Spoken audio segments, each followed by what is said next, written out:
Kali Yuga, the Dark Age, and what it means for us. Hey guys, what up? Kat here, Katharina. Hope you're all doing fine. Well, let me know if you like. Today we are talking about a topic that's on many people's mind right now, at least at my mind. Kali Yuga, the so-called Dark Age. In Hindu cosmology, time does not move in a straight line. It moves in cycles, like breathing, like an inhalation and exhalation, birth, flourishing, decay, and renewal. This cycle consists of 4 great ages, known as the Yugas.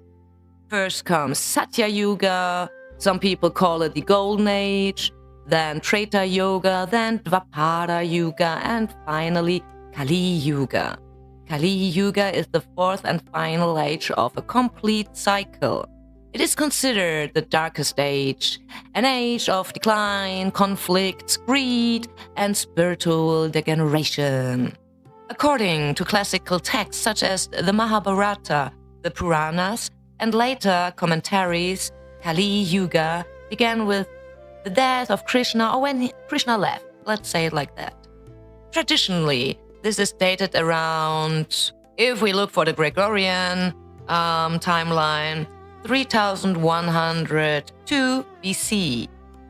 The duration of Kali Yuga is said to be 432,000 years. That means, according to this classical time calculation, we are still only at the very beginning of this age. In Kali Yuga, as the texts describe it, humanity gradually loses its connection to the spiritual. The focus shifts outward, toward possessions, toward power, toward status, toward survival. People begin to identify more and more with their body, their name, their role, their job, their religion, their opinions, blah blah blah blah, and less with their inner essence. The scriptures describe characteristic signs of this age.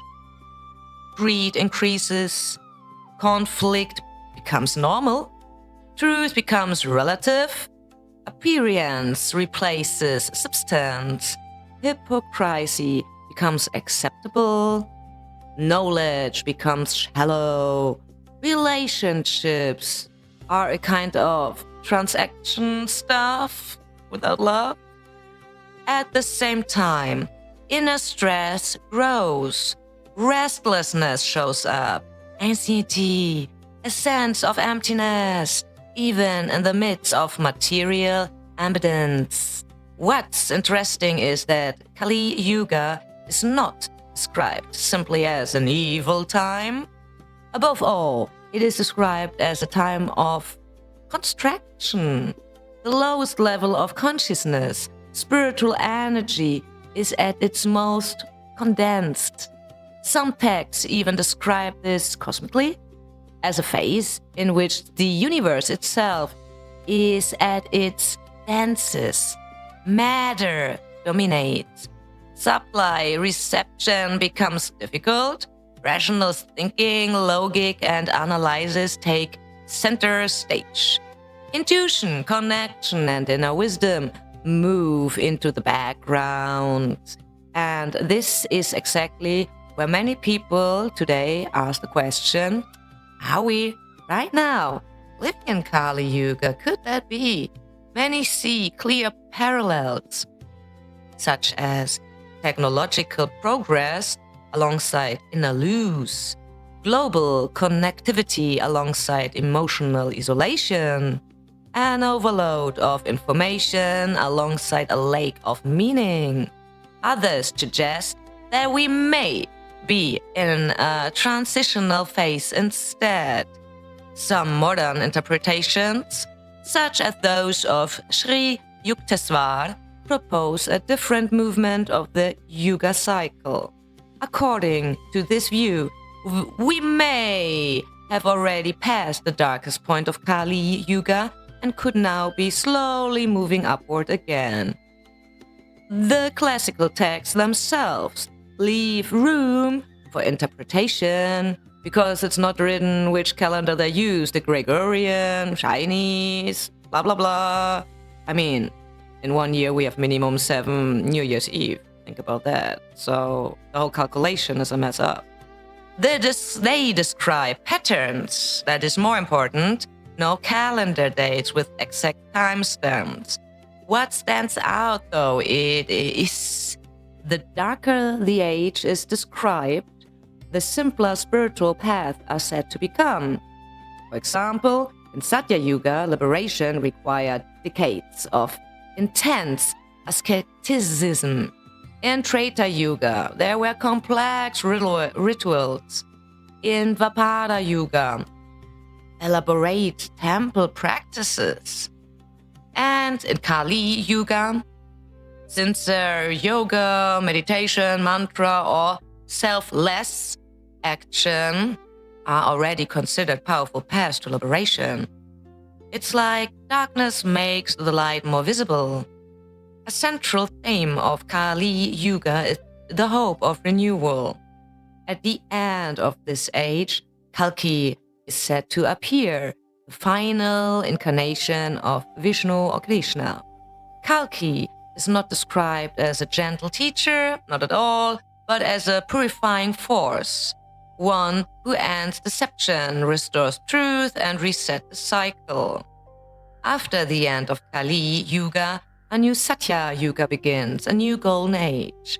So, what is humanity said to be like at the end of Kali Yuga?